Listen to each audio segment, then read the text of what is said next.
Imagine being turned away from your own company simply because of how you look. What would you do? The automatic glass doors slid open with a quiet hiss, letting in the late morning sunlight. Outside, the downtown streets of Cincinnati, Ohio, buzzed with their usual weekday rush. Coffee in one hand, phone in the other, people moving with purpose. Inside, however, the atmosphere was different. Sleek, modern and controlled, the lobby of Grayson and Whitmore Consulting carried an air of quiet sophistication.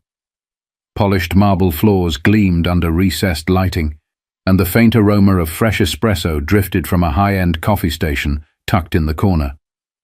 The kind of place where first impressions mattered. And that was exactly why Elliot Grayson had chosen to show up unannounced. Dressed in dark slacks and a crisp navy polo, Elliot stepped inside, taking in the space that, as of 3 weeks ago, legally belonged to him. He had poured years of sweat and sacrifice into his company, Grayson Holdings, and acquiring this firm had been one of his biggest moves yet.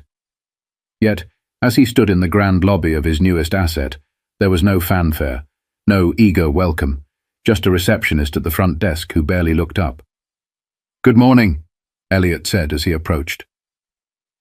The woman behind the desk, Madeline Connors, barely lifted her eyes from her screen. Mid-50s, sharp features, blonde bob neatly curled inward. The kind of receptionist who had seen it all and didn't have the patience for what she assumed was another unsolicited visitor. "Do you have an appointment?" she asked, still typing. Elliot's lips twitched in amusement. "Not exactly, but I do have business here." That got her attention. She finally looked up, scanning him up and down, and her expression shifted ever so slightly. There was something in her eyes, mild suspicion, maybe even irritation. "Sir, we don't allow walk-ins. If you're looking for job applications, you can visit our website." Elliot raised an eyebrow, more intrigued than offended. "Job applications?" She exhaled, already reaching for a small, laminated card from a stack on her desk. "Yes, we're not accepting in-person submissions. If you're here to drop off a resume, I can't take it. Everything is online now." Elliot chuckled, shaking his head. "I'm not here for a job." Madeline's expression didn't change. If anything, her lips pressed tighter. She was already done with this conversation. "Then what exactly is your business here?" she asked, tone clipped. For a second, Elliot debated telling her outright, dropping the bombshell that he now owned this entire company, that he was technically her boss. But there was something almost entertaining about watching her assume. "I'd like to take a look around," he said simply. Madeline scoffed before she could stop herself. "Sir, this is a professional environment. You can't just walk in off the street." Now that caught his attention. He held her gaze, his amusement fading just slightly. "And what makes you think I walked in off the street?" Madeline blinked, suddenly realizing how that sounded. She hesitated, but rather than backtrack, she doubled down. "We have policies, sir. No unscheduled visitors. If you don't have an appointment, I'm going to have to ask you to leave." Elliot stayed silent for a moment, studying her. Employees shuffled past in the background, a few glancing over, sensing the tension, but none stopping to intervene. But before he could respond, another voice cut through the space. "Oh my God, Mr. Grayson." A young executive, early 30s, sharp suit, name badge flashing, Owen Lancaster, hurried over, his expression shifting from confusion to outright panic. Madeline frowned, glancing between the two men. "Wait, what?" But it was too late. The weight of her mistake was already sinking in, and the silence in the lobby stretched just a little too long. For a moment, no one spoke. The tension in the lobby was thick, hanging in the air like an invisible force. Owen Lancaster, still catching his breath from his hurried approach, looked between Elliot and Madeline, his face shifting rapidly from confusion to something dangerously close to horror. "Mr. Grayson, I didn't know you were stopping by today." His voice was careful, polite, but laced with unmistakable panic. Elliot turned to him with a casual nod. Didn't think I needed an appointment to visit my own company. Owen swallowed hard. Madeline, on the other hand, had gone completely still. Elliot could see the realization sinking into her features, the way her eyes flickered, the way her posture stiffened. She still wasn't saying anything, but she didn't need to. Wait a second, she finally muttered, looking at Owen. He's... him. Owen didn't even glance at her. Yes. It was a simple answer, but the weight of it was crushing. Madeline's fingers twitched slightly on the desk. Just minutes ago, she had spoken to Elliot with sharp authority, assuming he was someone who didn't belong. Now, her entire demeanor was shifting. Elliot watched the transformation in real time. The stiff spine, the clipped voice, they were gone. What remained was a woman suddenly desperate to save face. "Mr. Grayson," she started, her tone different now, softer, even polite. I apologize if there was a misunderstanding." Elliot tilted his head slightly, studying her. A misunderstanding. She nodded quickly, hands folded in front of her now. "Yes, of course. I didn't recognize you, that's all. If I had known..." "If you had known... what exactly?" His voice was calm, measured, but everyone in earshot could feel the tension woven into the words. Madeline hesitated, clearly scrambling for the right thing to say. Owen shifted uncomfortably beside her, fully aware of how bad this looked. A few employees had stopped in the distance, pretending not to eavesdrop. Phones were out, text messages already flying across departments. Elliot let the silence stretch for a few seconds before he spoke again. "Tell me something," he said, voice level. "What about me made you so sure I didn't belong here?" Madeline opened her mouth, but nothing came out. She knew exactly what he was asking. Her silence was answer enough. Owen cleared his throat, stepping in. "Mr. Grayson, I can personally assure you that this is not how we typically treat visitors." Elliot gave him a dry look.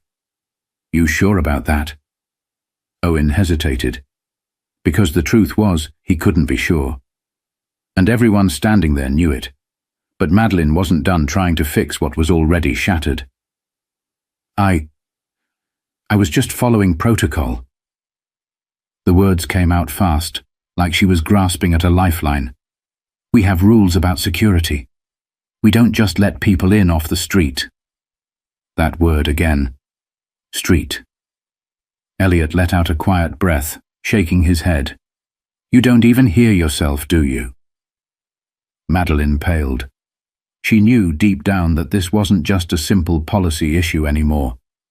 But before she could say another word, the elevator doors behind them opened, and a familiar voice cut through the tension. "Elliot!"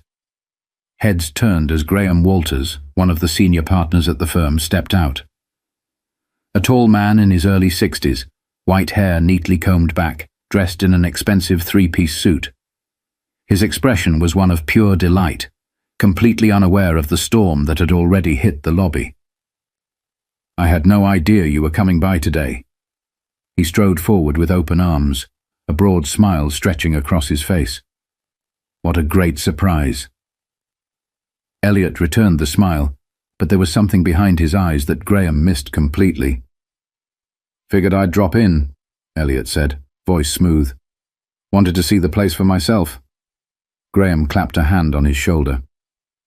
"Absolutely. You should have told me. I would have had a tour lined up."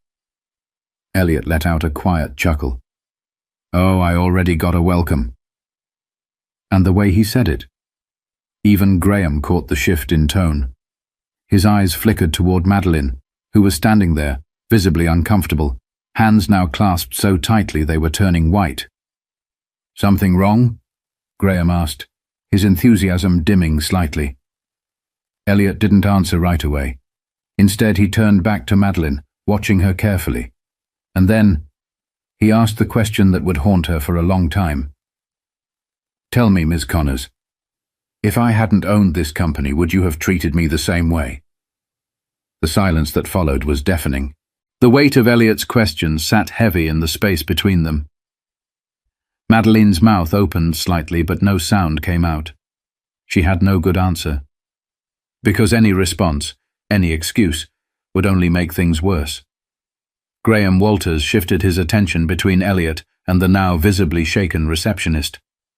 The warmth that had been in his eyes moments ago was gone, replaced with something more measured. He wasn't a fool. He could sense the tension, the unspoken words hanging between them. Ms. Connors? His voice was even, but there was an edge to it. Madeline swallowed hard. She was trapped. She could feel the eyes on her, employees lingering nearby, watching from behind their desks, pretending to work, but hanging on to every second of this moment. It wasn't just about Elliot anymore. It was about what she had represented in those few minutes before the truth unraveled. She licked her lips, choosing her next words carefully. I never meant to be disrespectful, she said finally, forcing a tight smile. I was just doing my job. Elliot let out a quiet breath, shaking his head. You're still saying that, he murmured. Even now. The disappointment in his voice stung more than anger ever could. Owen Lancaster rubbed a hand over his jaw, like he wanted to disappear. The tension was suffocating, and Graham Walters could see it too. He knew this wasn't something that could be brushed under the rug. So he turned to Elliot. Come with me to my office, he said, his tone shifting. Let's talk. But Elliot didn't move. Why? Graham frowned slightly. I just think. No, tell me why. Elliot's voice was calm, but there was no mistaking the steel behind it. Because you think this will go away if we just take it behind closed doors. More silence. Madeline's face burned. She wished she could vanish right then and there. But she was frozen, stuck in a mess of her own making. Elliot exhaled, finally stepping back. I don't need to go to your office, Graham. He gestured around. Everything I need to know is right here. Owen tensed beside them, knowing this was a disaster unfolding in real time. Graham, to his credit, tried to keep control of the moment. Elliot, let's be reasonable. Reasonable. Elliot let out a short laugh. You're worried about reasonable. Me? He glanced around the lobby, shaking his head. Let's be real, Graham. If I was anyone else today, we wouldn't even be having this conversation. The truth of that statement hit hard. The few employees still hovering quickly turned back to their desks. They didn't want to be caught in the crossfire. Graham hesitated, then sighed. He knew Elliot was right. And Madeline, she knew it too. Her hands clenched at her sides. She wanted to say something, anything, that would fix this. But there was nothing left to say. Elliot took a slow step closer to the desk, lowering his voice just enough that only Madeline and Graham could hear. What's worse, Madeline? That you made the wrong assumption? Or that you can't even admit why? Her face went pale. The question lingered, cutting through the last shreds of her composure, and Elliot didn't wait for an answer. He turned, walking past Graham, past Owen, past the watching eyes that quickly darted away when he met them. He didn't need to raise his voice to leave an impact, because the damage had already been done. The silence in the lobby was absolute, but before Elliot reached the elevators, he stopped. Slowly, he turned back toward Graham. Fix this, he said simply. Or I will. Graham nodded stiffly. He understood the weight of that statement. And with that, Elliot stepped into the elevator, watching as the doors slid shut. The elevator ride up was quiet. Elliot leaned against the back wall, arms crossed, his mind replaying the events of the last 10 minutes. It hadn't been surprising. Disappointing? Yes. Frustrating? Absolutely. But surprising? No. Because he had seen it before. People who judged first and asked questions later. Who made assumptions the moment they saw someone like him walk through the doors of a place they never imagined he could own. The difference? This time, he had the power to do something about it. The elevator chimed as it reached the top floor. The doors slid open to reveal the executive suite, floor-to-ceiling windows overlooking Cincinnati, sleek modern furniture, a quiet, almost sterile atmosphere. As he stepped out, he was met by Alicia Reynolds, his new chief of operations. Mid-40s, sharp eyes, braided hair neatly pulled back, dressed in a tailored charcoal suit. She had been one of his first hires after acquiring the company, a no-nonsense professional who knew how to handle business. She took one look at his face and let out a quiet sigh. "I take it the welcome committee wasn't what you expected." Elliot let out a short chuckle, shaking his head. "You could say that." Alicia pursed her lips, already sensing what had happened. "Madeline? Madeline?" Alicia muttered something under her breath. Not surprised either. She gestured toward his office. "You want me to handle it?" Elliot considered it. He trusted Alicia completely. She would handle this situation better than anyone. But this wasn't just about Madeline. It was about everything she represented. "No," he said after a moment. "I'll do it myself." Alicia nodded, stepping aside as Elliot entered his office. The floor-to-ceiling windows bathed the room in natural light, but at that moment, all he cared about was the folder sitting on his desk. Inside was everything he needed to know about Grayson and Whitmore's internal culture. Hiring patterns, promotion history, employee complaints. Things that didn't always make it to the surface, but spoke volumes. And what he saw. It only confirmed what he already knew. The bias wasn't just at the front desk. It ran deeper. Alicia spoke up. "I had HR pull the numbers last week. Promotions, pay disparities, hiring trends. Let's just say, there's a pattern." Elliot exhaled slowly, closing the folder. He wasn't going to just make an example out of one receptionist. He was going to rebuild the entire foundation. And this was just the beginning. Meanwhile, down in the lobby, the air was thick with discomfort. Madeline sat stiffly at her desk, staring straight ahead, her hands folded tightly. Employees still passed by, but the energy in the room had shifted. She could feel their glances, hear the whispers. Her world, the one where she had unquestioned authority over who did and didn't belong in this building, had suddenly cracked wide open. Owen Lancaster stood nearby, pretending to check his phone, but really he was just avoiding the awkwardness.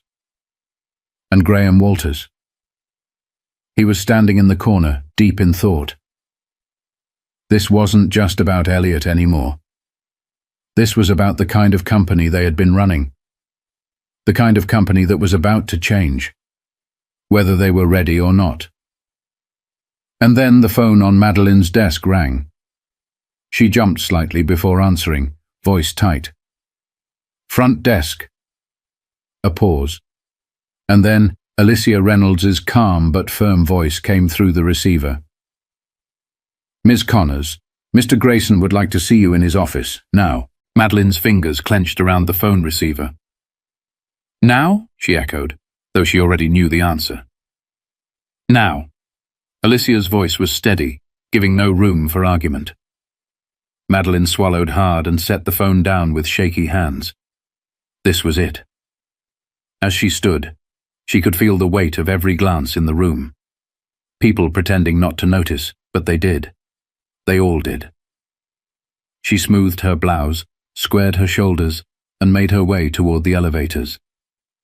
Her heels clicked against the polished floors, each step heavier than the last. The ride up was agonizingly slow. When the doors finally opened, Alicia was waiting just outside, arms crossed. She didn't say a word, just gestured toward the office down the hall. Madeline hesitated. She wanted to turn back. but she forced herself to move forward. Inside, Elliot was seated behind his desk, hands clasped together, his expression unreadable. The city skyline stretched out behind him, sunlight pouring into the room, but the atmosphere was anything but warm. "Have a seat," he said. Madeline obeyed, placing her hands in her lap to keep them from trembling. For a long moment, he just studied her. She hated the silence, hated how exposed she felt. "Do you understand why you're here?" he asked finally. She exhaled slowly. "Because I misjudged you." Elliot leaned back in his chair, his gaze sharp. "Misjudged me?" Madeline pressed her lips together, then tried again. "I made an assumption that I shouldn't have." Elliot nodded slightly. "And what assumption was that?" Her throat tightened. She wanted to say it was just a mistake, just a misunderstanding. But deep down, she knew that wouldn't fly. "I assumed you weren't someone important," she admitted, voice quieter now. Elliot tilted his head slightly. "Not someone important." She winced at the way he repeated it. "And if I hadn't been the owner," he continued, his voice measured, "would we be having this conversation at all?" Madeline's stomach twisted, because the answer was no. If he had been just another visitor, just another man she decided didn't belong, this moment wouldn't exist. He would have left. Security might have been called, and she wouldn't have given it another thought. Elliot could see the realization on her face. "Ms. Connors, let's be clear about something," he said, his voice firm now. "This isn't just about me. It's about how many people have walked through that front door and been met with the same treatment." Madeline swallowed hard, because she knew it wasn't the first time. Elliot exhaled, tapping his fingers against the desk. "Here's what's going to happen." She tensed. "You're being placed on immediate leave while we conduct a review of your interactions with employees and visitors." Her heart dropped. "Wait, No." His voice was sharp, cutting through her protest before it even formed. "This isn't up for debate. I don't need an apology. I need accountability." She clenched her fists. She wanted to argue, wanted to defend herself, but deep down, she knew she had no defense. Elliot sighed, shaking his head. "The way you treat people when you think no one is watching, that's the real you." Madeline's breath caught. She had nothing left to say. Alicia stepped forward from where she had been standing quietly by the door. "You'll receive formal notice from HR. Please pack up your things before you leave today." Madeline rose from the chair on unsteady legs. She had walked into this building so sure of her authority. Now, she was walking out with none. As she reached the door, Elliot's voice stopped her one last time. "And Madeline?" She turned hesitantly. "Next time you assume someone doesn't belong." He met her eyes, steady and unwavering. "Ask yourself why." She had no response. Without another word, she walked out. As the door clicked shut behind her, Alicia let out a breath. That was overdue. Elliot didn't respond right away. He turned his chair slightly, gazing out over the city. This wasn't just about one person. This was about changing the culture. He reached for the folder on his desk, flipping it open again. There was work to do, policies to rewrite, training programs to implement, a company to rebuild, not just in numbers, but in values. Alicia crossed her arms. "You really think she'll reflect on what happened?" Elliot considered that for a moment. "That's on her," he said finally. "What matters is making sure this doesn't happen again." Alicia nodded. They both knew this was just the beginning. Down in the lobby, the atmosphere had shifted. The employees who had witnessed the incident weren't just going to forget it. And that was the point. Change doesn't happen in silence. It happens in moments like these, when the things that have been ignored for too long finally come to light. Elliot wasn't here to just own a company. He was here to change it. How often do we make assumptions about people based on appearances? How many times do we let bias dictate how we treat others? This story isn't just about one person's mistake. It's about how often this happens in the real world, at work, in stores, in schools, everywhere. Next time you catch yourself making an assumption about someone, stop. Ask yourself why. And if you're in a position to make a difference, do it. Because change doesn't happen by accident. It happens when we decide to see people for who they really are.